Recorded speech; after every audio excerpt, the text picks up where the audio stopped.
Hello everyone, good morning, good afternoon, good evening. So प्यारे बच्चों, आप जब हमारा प्यारा सा लेक्चर देख रहे हैं तब के लिए प्यार भरा नमस्कार। आप लोग बच्चे, हम सोच रहे हैं कि आप लोग अच्छे ही होंगे, हम भी अच्छे हैं। चलो आज एक नया कॉन्सेप्ट लेकर आए हैं जिसका नाम है फंक्शन। पहले तो रिलेशन पढ़ लिए थे, रिलेशन पे सोच रहे हैं आप लोग क्वेश्चन भी कर लिए होंगे।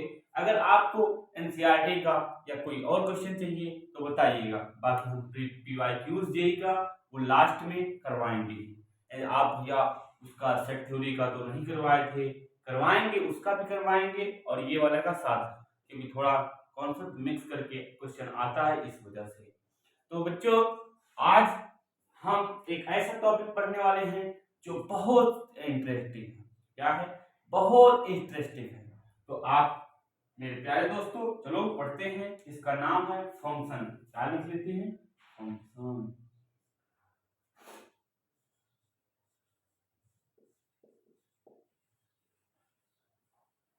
फंक्शन पढ़ते हैं। सोच रहे होंगे कि रिलेशन अलग पढ़ाए और फंक्शन अलग पढ़ाने जा रहे हैं। हम ऐसा कर रहे हैं, जो फंक्शन है ये एक बहुत अच्छा टॉपिक है, इंटरेस्टिंग कॉन्सेप्ट इसमें है। इसमें एक ऐसा कॉन्सेप्ट छिपा हुआ है जो जेई के हर एक सवाल में, जिसके इंटीग्रेशन में, डिफरेंशिएशन में ऐसा कॉन्सेप्ट छिपा रहता है। फंक्शन बहुत सारे होते हैं, कितने होते हैं आप बताएंगे तब हम जानेंगे। हाँ, रुके रहिए, सब बताएंगे। चलो देखते हैं। सबसे पहले फंक्शन के डिफिनेशन देख लेते हैं और फंक्शन में पढ़ने क्या वाले हैं, और ऐसा ऐसा एग्जांपल देंगे जिससे आपको फंक्शन पहचानने में कोई दिक्कत नहीं होगी। चलो चलो, फंक्शन क्या होता है? फंक्शन बेसिकली कुछ नहीं होता। पढ़ाते क्यों हैं? पढ़ाते हैं, ठीक होता है। फंक्शन इज क्या? Function is just having two particular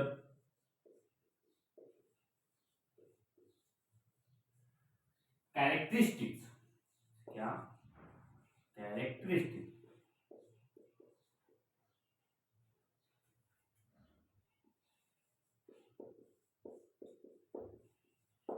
क्या?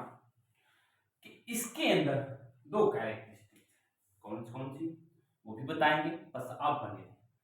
किसी न किसी इंसान के अंदर एक ऐसी ऐसी कैरेक्टरिस्टिक होती है जिससे वो अपने नाम से जाना जाता है, उसी कैरेक्टरिस्टिक के बारे में जाना जाता है। ठीक है? तो वैसे एक फंक्शन जो है, फंक्शन के अंदर दो कैरेक्टरिस्टिक क्या होती है? दो कैरेक्टरिस्टिक। जैसे कि देखते हैं इसका एक असली डेफिनेशन, ये तो आप इसको आपको पता होनी चाहिए, ये तो पता ही होगी। और आगे जो होगा फंक्शन का डेफिनेशन, अब यहां लिखते हैं।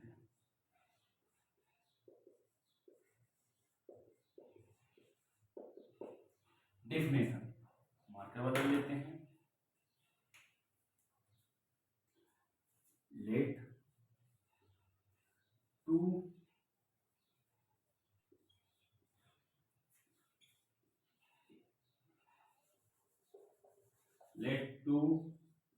None empty two non empty sets.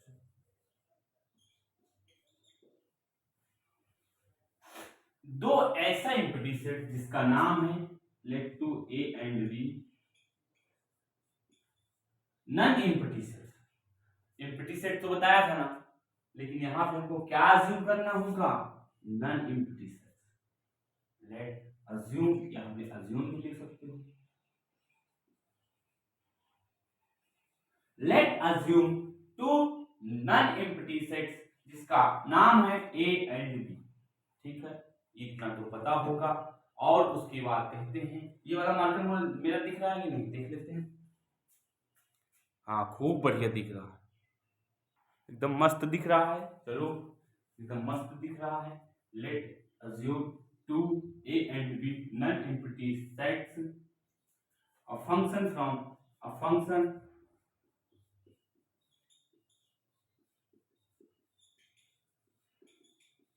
from a to b। अभी लिखिए, सब समझना है, बहुत समझना है, बहुत अच्छा। दैट इज, थोड़ा मैथमेटिकल इसको ये जो लिखा हुआ है इसको हम मैथमेटिकल लिखते हैं बात कि मैथमेटिक्स में कैसा लिखा जाता है। देखो, f from a to b such that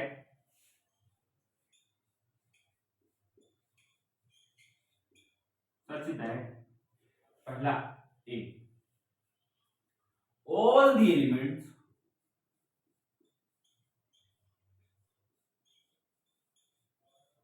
the elements of a is related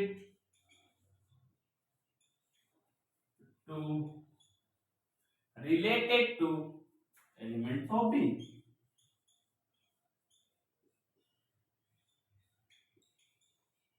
देखो क्या लिखा हुआ है कि all the elements of a is related to elements of b, मतलब दो नॉन एम्प्टी सेट हमने अज्यूम किया है, जो सेट ए का एलिमेंट होगा वो सारे एलिमेंट किससे रिलेटेड होना चाहिए, बी से। ऐसा कब बोला मैंने, अभी बोला कि अगर फंक्शन को डिफाइन करना है तो ऐसी कंडीशन होनी चाहिए कि एलिमेंट जितने होंगे ए सेट में वो हर एक एलिमेंट रिलेटेड होना चाहिए सेट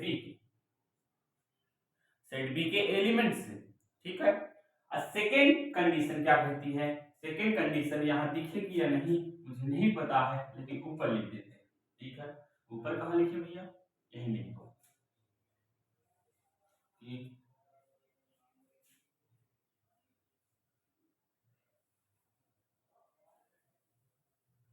एलिमेंट्स ऑफ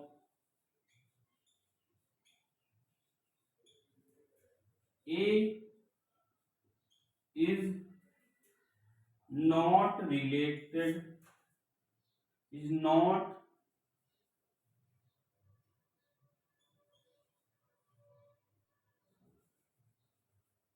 related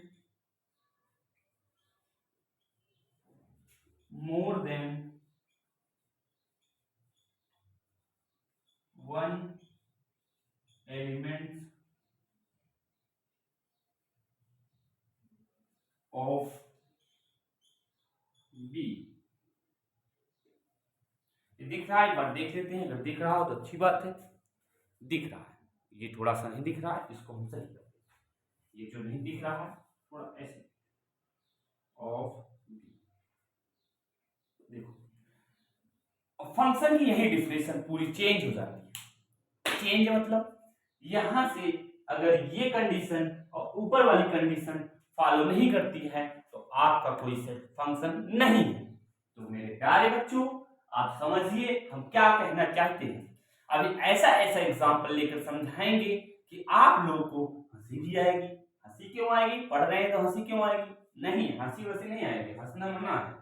यहाँ पर ऐसे ऐसे एग्जांपल लेंगे जो आपको समझ में आएगा, आपके डेली लाइफ का एग्जांपल रहेगा, लेकिन इसकी डेफिनेशन आपको सबसे पहले समझनी है।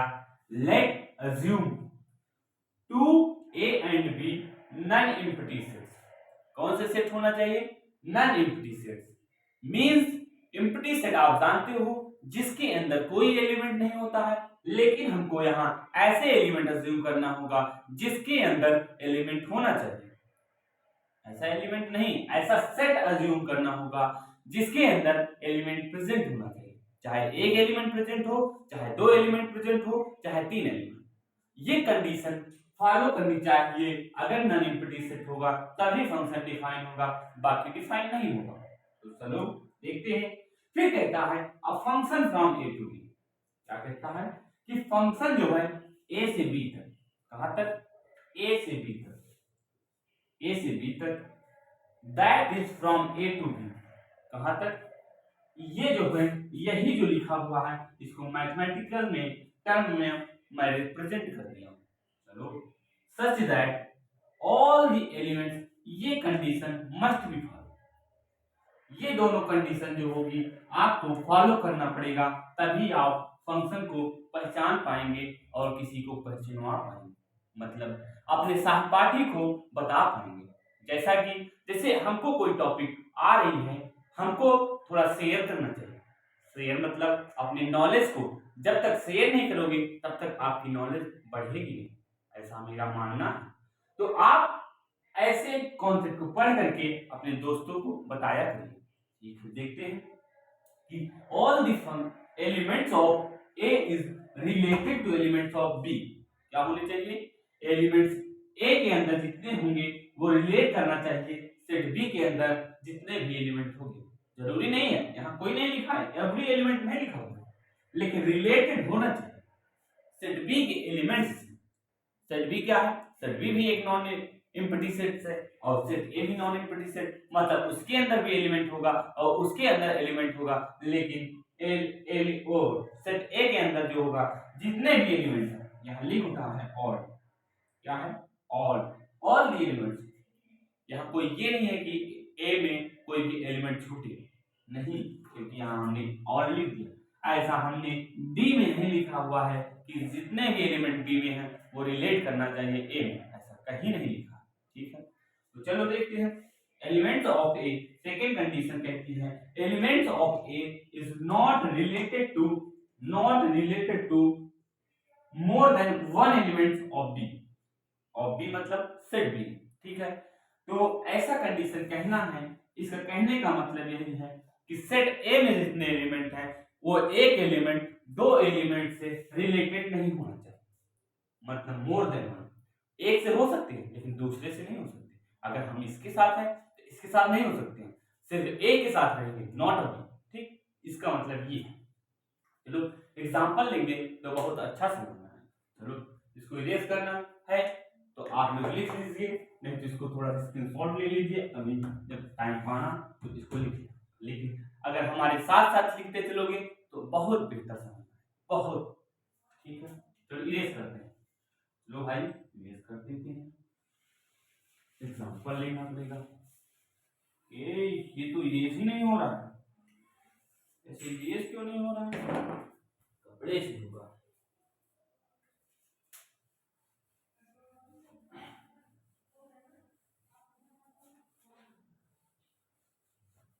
कपड़े से इरेज हो रहा है भाई साहब। अच्छा, इसमें कौन सा कॉन्सेप्ट लगता है जो इरेज नहीं होता? आप बता दीजिए, कौन सा फोर्स लगेगा? फिजिक्स में पढ़े होंगे ना? अभी आप लोग कहाँ पढ़ेंगे? पढ़ेंगे, आगे चल के पढ़ाएंगे हमारे प्रशांत भैया, पढ़ाएंगे, टेंशन मत लीजिए। बताएंगे कौन कौन सा फोर्स लग रहा है जो हमारे देश में हो रहा है। ठीक है, चलो ऐसा एग्जांपल लेंगे जो आपकी डेली लाइफ में। ठीक है, example let us assume example number 1।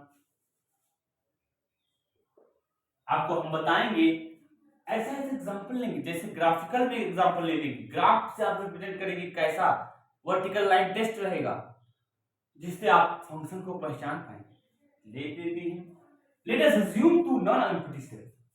Function की डेफिनेशन ही कहती है कि दो सेट ऐसा अज्यूम करिए जो नॉन एम्प्टी सेट होना चाहिए। जैसे ये सेट ए होना, this is set B.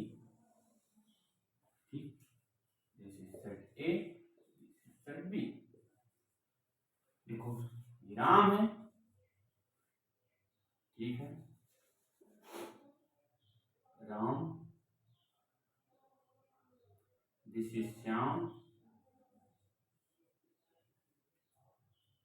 This is Ramu काका। अरे सर रामू काका कौन है? अरे रामू काका का यहाँ एग्जांपल लिए, नॉट कोई रामू काका यहाँ नहीं। ठीक है, ये राम के पिताजी हैं, और एफ लिख दो। ठीक है, श्याम के पिताजी हैं, एफ लिख दो। रामू काका के पिताजी हैं जो कि बहुत बहुत बुढ़े, मतलब ओल्ड एज में आ गए। चलो चलो, यहाँ राम की सिस्टर भी है, आर एस। ठीक, ये राम की सिस्टर है, ये राम है, ये राम की सिस्टर है, ये श्याम है, रामू काका है, ये राम के पिताजी हैं, ये श्याम के पिताजी हैं, ये रामू काका के पिताजी। तो हम यहाँ इसको समझाएंगे कि आप फंक्शन कैसे पढ़ें। चलो देखते हैं। राम के पिताजी हैं तो इनको इनसे लव होगा, ठीक है। सबको अपने पिताजी से लव होता है, चाहे वो इनविजिबल हो चाहे विजिबल हो, ठीक है। दूसरा इनके सिस्टर को भी इनके पिताजी से ही प्यार होगा, ठीक है। श्याम को अपने पिताजी से होगा, ठीक है। रामू काका को अपने पिताजी से। मेरी बात ध्यान से सुनना, ये जो फंक्शन हमको पता चल रहा है कि डेफिनेशन में क्या हो कि all the element of set A is related to set B. Set B में जितने भी एलिमेंट होंगे, जितने नहीं, जितने एलिमेंट हैं वो भी हो सकता है, एक आध छूट जाए वो भी हो सकता है। देखो रामू काका को अपने पिताजी से प्यार है और श्यामू काका को अपने पिताजी से प्यार है और राम और उनकी सिस्टर को अपने पिताजी से। ऐसा तो नहीं हो सकता है कि जो रामू की सिस्टर हैं उनके पिताजी ये हो सकते हैं क्या? ऐसा हो सकते हैं तो बताइए। नहीं हो सकते ना, दो पापा तो हो नहीं सकते, एक बाहर वाले पापा एक अंदर वाले पापा, मतलब घर वाले पापा, ऐसा तो कुछ है नहीं। तो देखो जो राम श्याम है वो सॉरी राम है और राम की सिस्टर जो है वो क्या है, उनके एक ही पिताजी, दोनों ही। तो फंक्शन में ये कहता है कि इस वाले एलिमेंट के जो सेट ए में एलिमेंट है उसमें जितने भी एलिमेंट हैं वो दो से इधर रिलेटेड नहीं होना चाहिए, मतलब सिर्फ एक से होना चाहिए। सिर्फ एक से मतलब क्या होता है देख लेते हैं।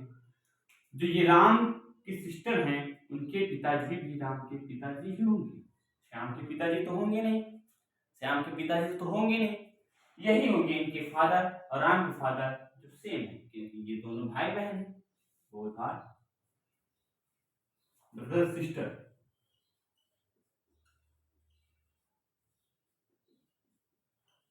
ये दोनों भाई बहन, तो भाई बहन हैं तो पिताजी तो एक ही होंगे, दो पिताजी तो होंगे नहीं, ठीक। तो समझ आना। तो दूसरा एग्जांपल लेके सोच लेते हैं। दूसरा एग्जांपल, ठीक,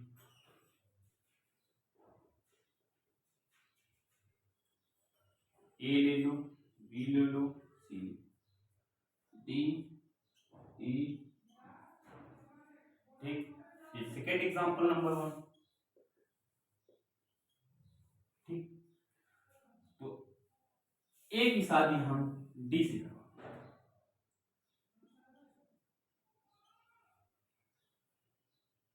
तो क्या ए की शादी ई से भी हो सकती है? ऐसा कहीं देखिए हो कभी रियल लाइफ एग्जांपल में कि एक लोग की दो दो शादी एक ही साथ होगी, मतलब एक ही दिन, वो तो होगी, वो बात अलग है, लेकिन यहाँ पे हम दोनों की शादी एक साथ करवाएंगे, मतलब एक ही दिन एक ही मंडप में, ऐसा तो कहीं नहीं हुआ है ना। पहले होता था, पहले छोड़ दो, अभी की बात मैं कर रहा हूं। अभी ये जो हमारा चल रहा है, ठीक, तो ये हमारा फंक्शन नहीं है, not our function.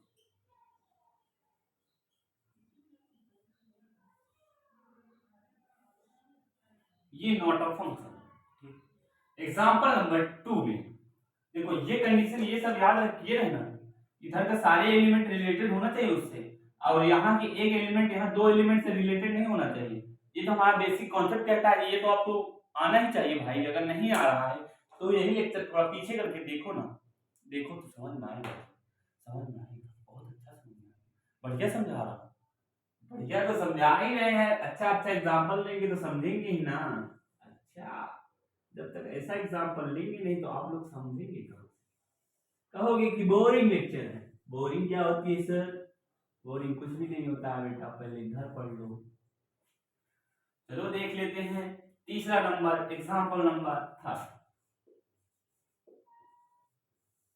Example number 3। तो बच्चों आप लोग इधर देखो, कहाँ देखें? बोर्ड पे। तो आप लोग सीधा, आपकी नजरें इधर पे होनी चाहिए, कहाँ पे होनी चाहिए? बोर्ड पे होनी चाहिए। देखो चलो, इसका मान लो B C D, G E F, B C D G. तो मेरे प्यारे दोस्तों, इसको हम इसके साथ कर देते हैं, इसको इसके साथ कर देते हैं, ठीक। एक ABCD मान लेते हैं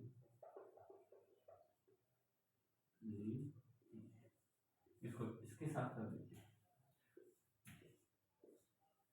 ठीक, ये चार भाई समझ में आना, समझना चाहिए, बस आप लोग समझिएगा। हम जो जो कॉन्सेप्ट देंगे, जो जो रियल लाइफ एग्जांपल देंगे, आपके अंदर ऐसे फिट हो जाएगा। जहां भी जाओ तो चिल्लाओगे। इंटीग्रिटी वाले भैया बताए, कौन बताए? इंटीग्रिटी वाले भैया। चलो देखो,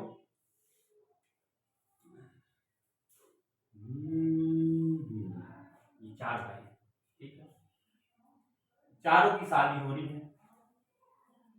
इनका कंडीशन है, इनकी कंडीशन ये है कि चारों एक घर में करेंगे।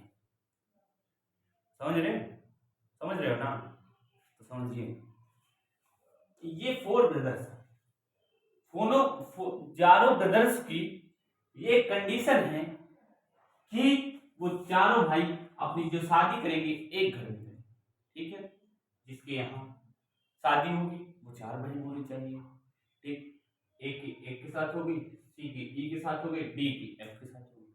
मगर एम कहाँ जाए भाई? एम वो तो तीन ही बहन है, तो ये क्या हो सकता है? शादी कभी नहीं हो सकती, क्योंकि वो कंडीशन रख दिए हैं पहले से कि कहीं और नहीं कर सकते, एक ही जगह कर सकते। अगर ऐसा कॉन्सेप्ट आपके पास समझ में आता है, ये हम ये कह नहीं रहे कहीं बताओ, ये समझाने के लिए हम बता रहे हैं। अगर ये इंटरेस्टिंग टॉपिक है ना यार, अगर ऐसा नहीं समझोगे तो आप फंक्शन में, जब फंक्शन के बेसिक डेफिनेशन आपको नहीं पता है तो फंक्शन क्या पढ़ोगे? अभी फंक्शन में चलेंगे, मॉडुलस फंक्शन, बहुत फंक्शन है, अभी सब बताएंगे। ठीक, चलो ये हो गया नंबर 3, नॉर्टन फंक्शन।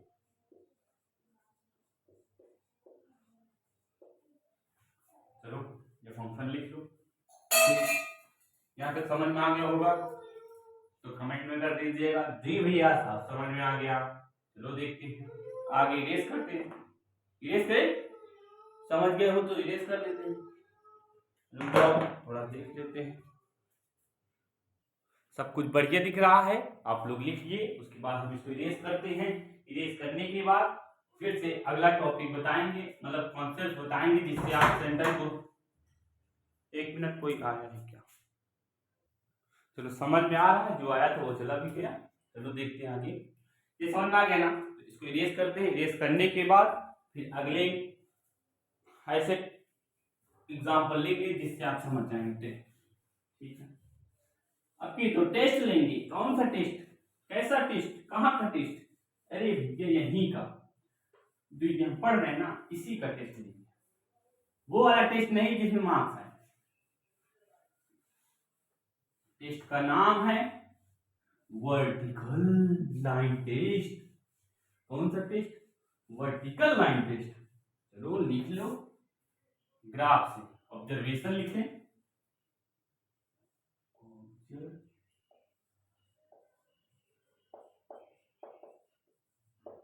ऑब्जर्वेशन ले लो, कौन सा टेस्ट रहेगा? Vertical line test. चलो ग्राफ नंबर 1, ये वाई एक्सिस है, ये एक्स वाई डैश है, एच डैश। ठीक है, चलो इसमें एक ऐसा एग्जांपल ले लेते हैं। ठीक, ये ग्राफ है, दूसरा ग्राफ ले लेते हैं। ये एक्स है, ये वाई है, ये वाई डैश है, ये एक्स डैश। चलो ग्राफ नंबर 1 बना लिए, graph number 2।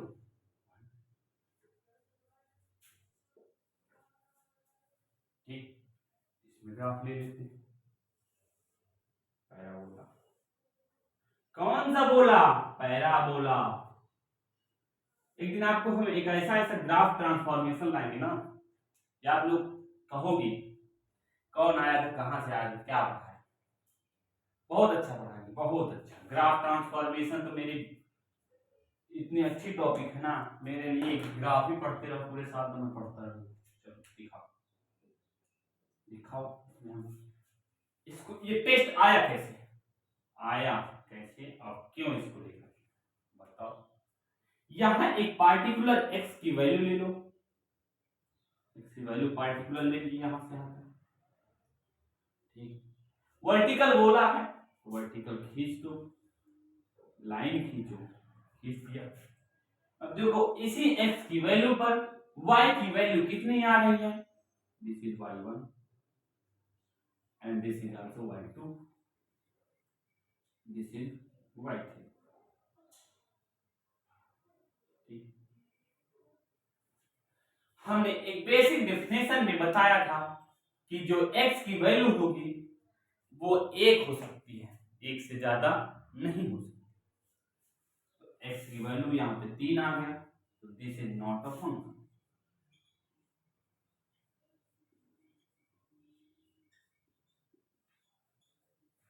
This is not a function.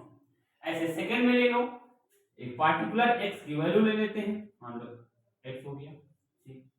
हमारा x और n में डिफरेंस अगर ना समझ में आएगा तो सॉरी बच्चों, समझा देंगे। ले लो, वर्टिकल बोला है, वर्टिकल ले लो, ले लिया, ठीक, ले लिए। देखो पार्टिकुलर x की वैल्यू पे y1 आया है, y2 आया, दो वैल्यू आ गई, तो ये भी नॉट अ फंक्शन।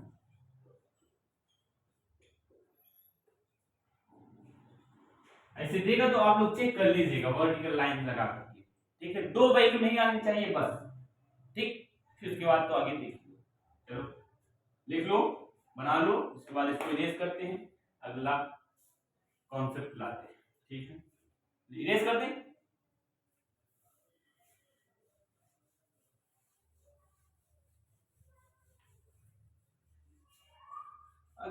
टॉपिक है क्लासिफिकेशन। फंक्शन तो पढ़ लिए, डेफिनेशन पढ़ लिए, पहचानना सीख गए।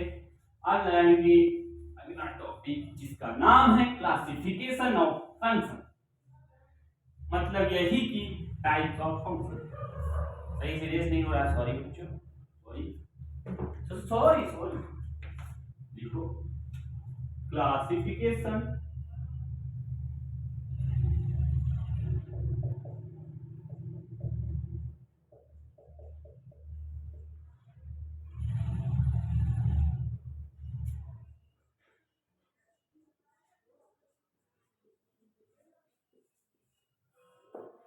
classification of function means nothing is about the types of function, types of function, ठीक। चलो देखो, अज्यूम करो नॉन इंक्लूसिव। देखो अभी तो बता रहे हैं, लेकिन देखो फंक्शन को तीन कैटेगरी में पढ़ा जाता है। एक 11th में पढ़ोगे, 11th में, फिर 12th में पढ़ोगे, फिर 12th में पढ़ोगे। 12th में कब पढ़ोगे, जब एओडी पढ़ोगे, और ये तो चैप्टर ही पहला है, फर्स्ट चैप्टर में। 11th में तो पढ़ा ही रहे हैं। एओडी में कहां पढ़ोगे, इंक्रीजिंग डिक्रीजिंग फंक्शन में,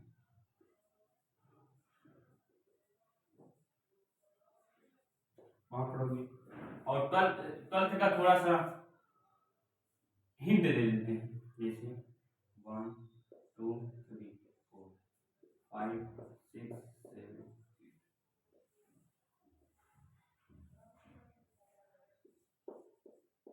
ए है। इसी डायग्राम से आप समझ लेंगे जो हम बताना चाहते हैं। क्या बताना चाहते हैं, देखो इस एलिमेंट को इस एलिमेंट से मिलाया गया, मीन्स इधर के वन एलिमेंट से दूसरे के वन एलिमेंट से, मीन्स हो गया 1 to 1। क्या हो गया, 1 to 1 function.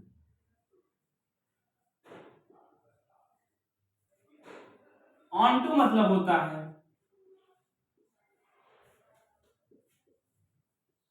Range and domain are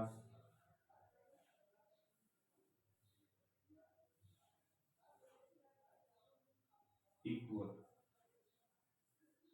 ये है ना, देखो इधर रेंज डोमेन है, रेंज, हाँ डोमेन रेंज का कॉन्सेप्ट बता दें। Every element of set A is called a domain, क्या, इसको लिख लो, every element of set A is called domain of function.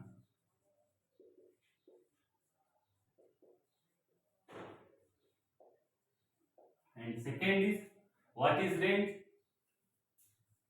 Range means जितने एलिमेंट ऑफ ए के इससे कनेक्टेड हुए होंगे सेट बी के, क्या लिख लो,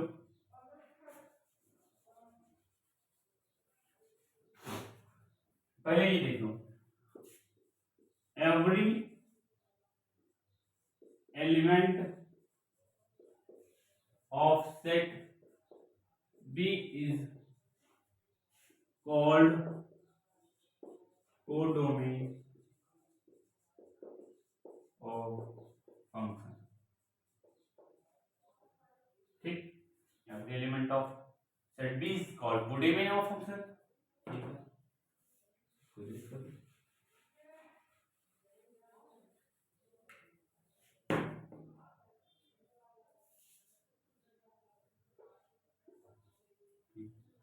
अब रेंज क्या होता है, ये कोडोमेन है,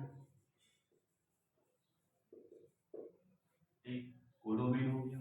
चलो रेंज देख लेते हैं, ये डोमेन हो गया,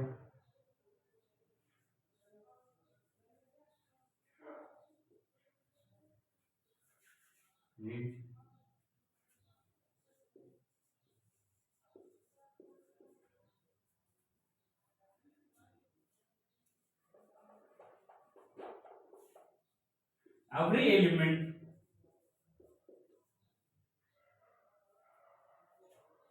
every element of set A having image in set B is set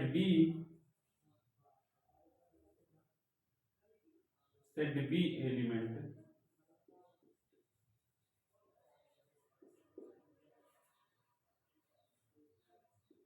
is the range। मेरे कहने का मतलब है कि सेट ए के जितने भी इमेज हैं सेट बी में, क्या, सेट ए के जितने भी इमेज सेट बी में हैं वही होता है रेंज। और कोडोमेन वाला जितना सेट बी में जितने एलिमेंट है वो कोडोमेन है, और जितना एलिमेंट ए में है मतलब सेट ए में जितने एलिमेंट है वो डोमेन हो गया, बस ये। और हाँ, मान लो इसका इमेज इसका इसके साथ, इसका इसके साथ, अगर यहाँ कोई भी एलिमेंट बच जाता है तो उसे इनटू फंक्शन बोलते हैं। ये सब थोड़ा डिटेल में पढ़ोगे आप 12th में। चलो यहाँ इतना ही पढ़ाना था, इतना बता दिए, अब थोड़ा बता देते हैं टाइप ऑफ फंक्शन कितने होते हैं।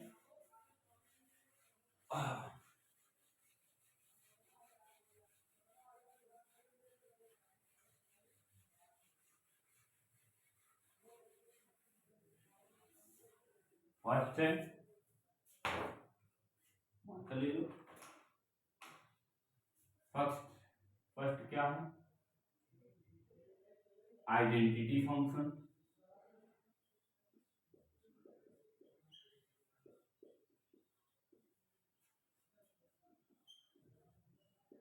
सेकेंड क्या है, second one is constant function.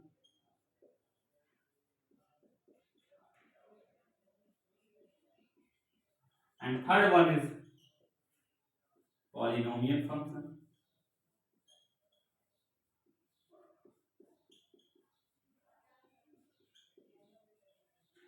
And fourth one is modulus function,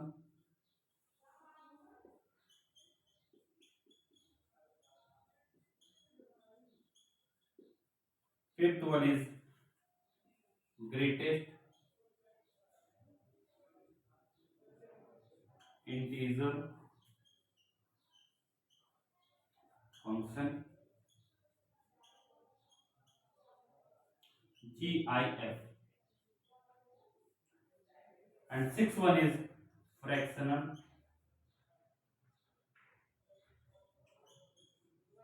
part function।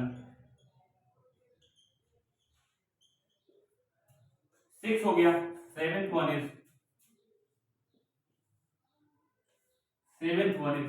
Exponential function,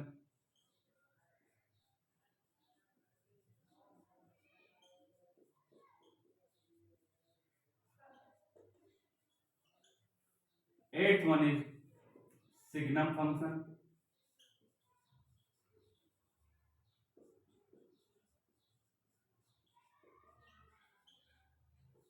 SGF function. ठीक, ये सारे फंक्शन है, ये एक एक करके हमको पढ़ना है। यही सबसे ज्यादा इंपॉर्टेंट, ये हो जाता है, ये भी हो जाता है, ये भी हो जाता है। ठीक, ये तो होता ही है, ये तो होता ही है, ये भी होता है। तो है क्या, ये सारे इंपॉर्टेंट, ये अलग अलग इसमें कॉन्सेप्ट छुपा हुआ है। अगर आपको कॉन्सेप्ट क्लियर करना होगा तो आप लोग हमारे साथ बने रहिए और सेकेंड लेक्चर में एक एक करके सबका रेंज बताएंगे, डोमेन बताएंगे और ग्राफ से समझेंगे। ग्राफ, ठीक, तो सबसे ज्यादा इंपॉर्टेंट ग्राफ होता है। जब तक आप ग्राफ से नहीं समझोगे तब तक आपको समझ नहीं आएगा। ठीक है, ग्रेटेस्ट इंटीजर, ये सब फंक्शन पढ़ेंगे और एक आध फंक्शन अगर छोटा होगा तो उसको भी लिख करके, लेकिन पढ़ाएंगे सारा, पूरा पूरा पढ़ाएंगे, टेंशन नहीं लेने का, सब पढ़ाएंगे। एक क्वेश्चन लाए हैं उसको कर लेते हैं और एक थोड़ा कॉन्सेप्ट है उसको कर लेते हैं, फिर उसके बाद इसको अगले लेक्चर में कंटिन्यू करेंगे। 10 मिनट का और लेक्चर है, पढ़ लो, उसके बाद हम क्वेश्चन डिस्कस करवा देते हैं मोबाइल से। ठीक है, करवा दीजिए भैया। कौन सा क्वेश्चन है?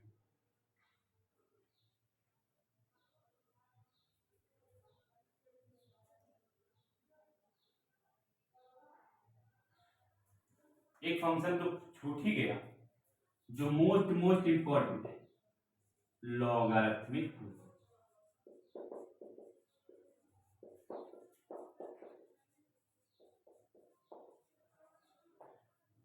ये फंक्शन बताएंगे, इसका रेंज बताएंगे, डोमेन बताएंगे, इसका छोटा छोटा कॉन्सेप्ट बताएंगे, लॉग होती क्या है, ये सब बताएंगे। ठीक, चलो क्वेश्चन करवाते हैं तो उसके बाद आगे चलेंगे। क्वेश्चन एक करवा देते हैं, तो क्वेश्चन करवाना है मुझे, 2 क्वेश्चन करवाना है, इसको इस पहले कर देता। लो,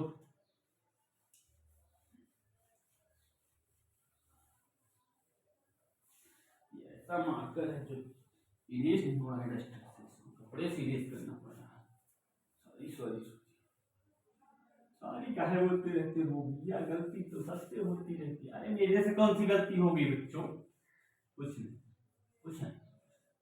चलो एग्जाम्पल लेंगे, उसमें आप समझिएगा और हमको बताइएगा, डोमेन रेंज में सब कुछ बता दीजिए। Example number 1,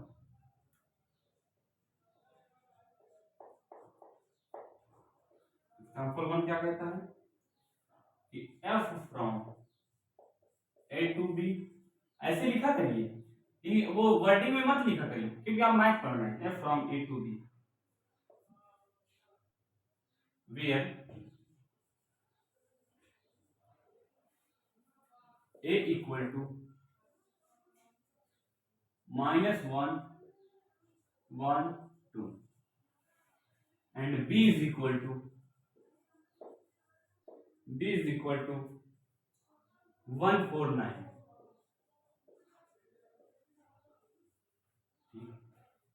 149 defined by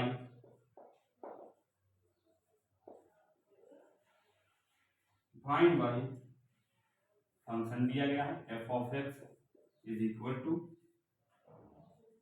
x square is a function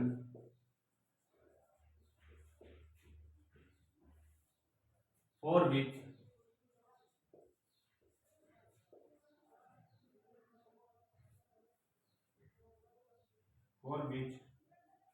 first domain बताओ, सेकेंड रेंज बताओ, थर्ड वन इज कोडोमेन बताओ। अब कार्टेशियन फॉर्म में इसको रिप्रेजेंट करना है, ठीक है। चलो डोमेन बताना है, तो हमने क्या बोला था, डोमेन की बेसिक डेफिनेशन आपको याद आनी चाहिए। जैसे भी क्वेश्चन में पूछा कि डोमेन होता क्या है, सबसे पहले आपको याद आना चाहिए, हमारा चेहरा याद आना चाहिए कि हम किस टॉपिक में, किस लेक्चर में कहाँ पढ़ाए हैं, कितने मिनट में पढ़ाए हैं। ये सब अगर याद करोगे ना तो कोई भी एग्जाम नहीं है जो आप क्रैक न कर सको।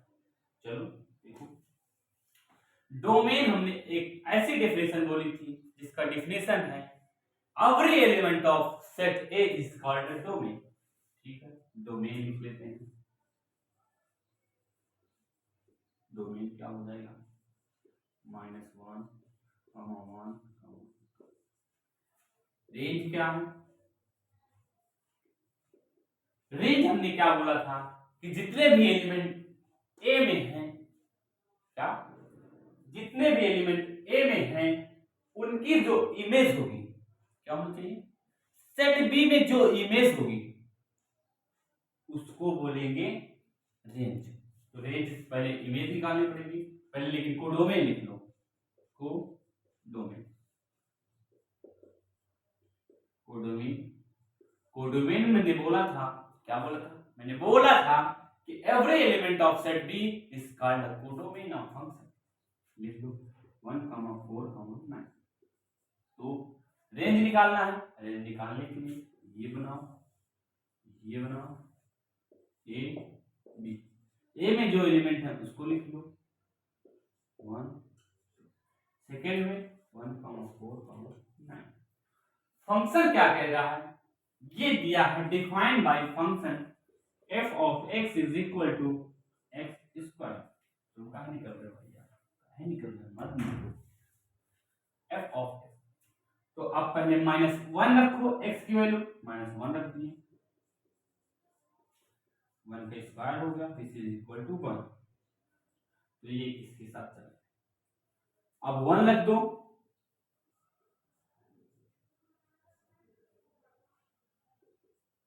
वन रखते हैं, 1 का स्क्वायर,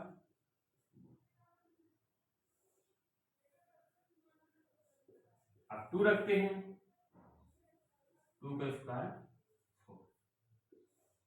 देखो ये सबके एलिमेंट के इमेज जो है यही दोनों, तो रेंज हमारा क्या आ जाएगा 1, दिस इज रेंज। ये रेंज हो गया, डोमेन हो गया, कोडोमेन। चलो इरेज कर दें, चलो इरेज कर देते हैं। जानना समझ में आएगा कमेंट करिएगा, फिर से बताएंगे।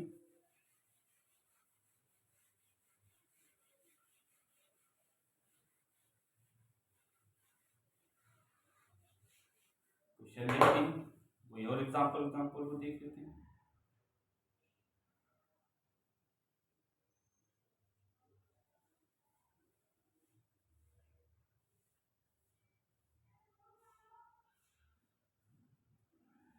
थोड़ा हाँ एक टॉपिक था, डिफरेंस देख लेते हैं। एनसीईआरटी में छोटा सा है, उसको देखना पड़ेगा। रियल वैल्यूड फंक्शन और real function,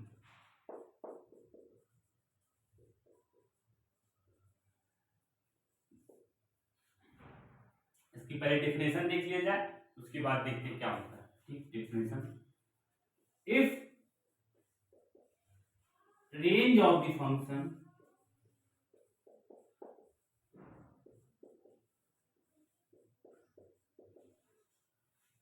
is subset of R, R means होता है रियल वैल्यू, रियल नंबर, ठीक, then it is called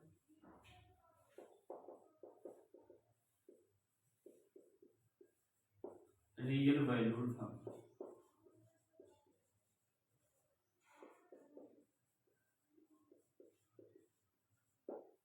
real valued function, और रियल फंक्शन में कहता है कि इफ मार्करी वाली, if range and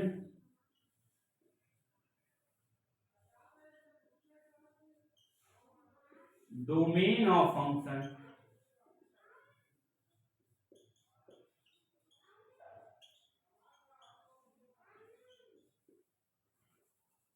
is subset of, or it is called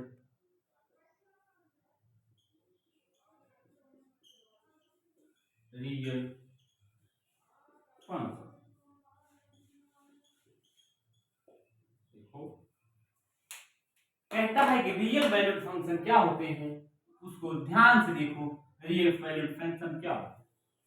if range of the function, क्या फंक्शन की रेंज, अगर सबसेट, सबसेट तो बताया था पहले ही चैप्टर में, सेट थ्योरी में, उसको आप देख लीजिएगा वहां पे। अगर पढ़ के आओ समझ में गया, नोट्स देखना, अगर नहीं है तो नोट्स निकालना, खोलना, उसके बाद देखना सबसेट क्या होता है। If range of the function is subset of R, क्या सबसेट होना चाहिए R, then it is called real value. वहीं दूसरी तरफ देखो रियल फंक्शन क्या होता है। इफ रेंज एंड डोमेन, यहां दोनों की बात हो रही, एक की नहीं होती। अगर एक ही होती तो हमारा रियल वैल्यू फंक्शन हो जाता।